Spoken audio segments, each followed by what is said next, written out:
बस राजा जनक, बस। राजन होकर इस कदर ज्ञानवान बलवान एक जरा सी बात पर हम वीरों का अपमान क्यों बिना विचारे कहते हो? ये वचन तुम्हारे तीखे हैं, करते हैं हृदय को घायल। एक एक छेद है छाती में, एक एक तुम्हारी वाणी में सबको अपमानित कर डाला केवल इनकी नादानी में। जो वीर पुत्र क्षत्रिय होते हैं वो अपमान नहीं सह सकते हैं। अपमानित हो कुलनाम तो कोई चुप कैसे रह सकता है? हे राजन, इतना अभिमान, इतने ठटीक, ऐसे कटु वचन कहने में तनिक भी लज्जा ना आई आपको? ना कुछ सोचा ना विचारा, जो मन में आया बस वही कह डाला। महाराज सच्चे योद्धा, सच्चे क्षत्रिय अपमान नहीं सह सकते। जिनमें सुनने की चाह ना हो वो चुप कैसे रह सकते हैं? रघुवंशी वीरों के होते हुए ऐसे अनुचित वचन क्या डाले?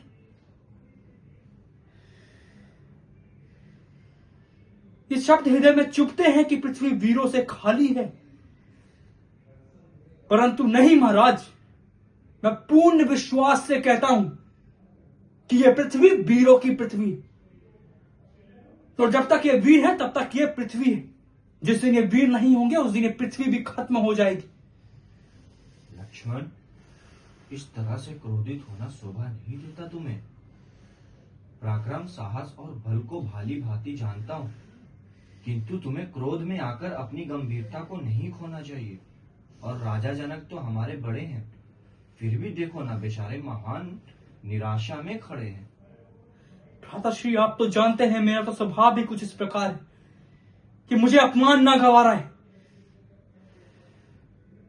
यदि आज्ञा भ्राताश्री की पाऊं तो यह धनुष क्या चीज है?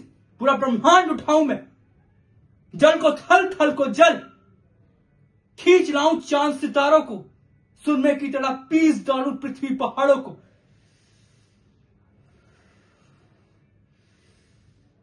शांत लक्ष्मण, शांत। अपने क्रोध को शांत करो।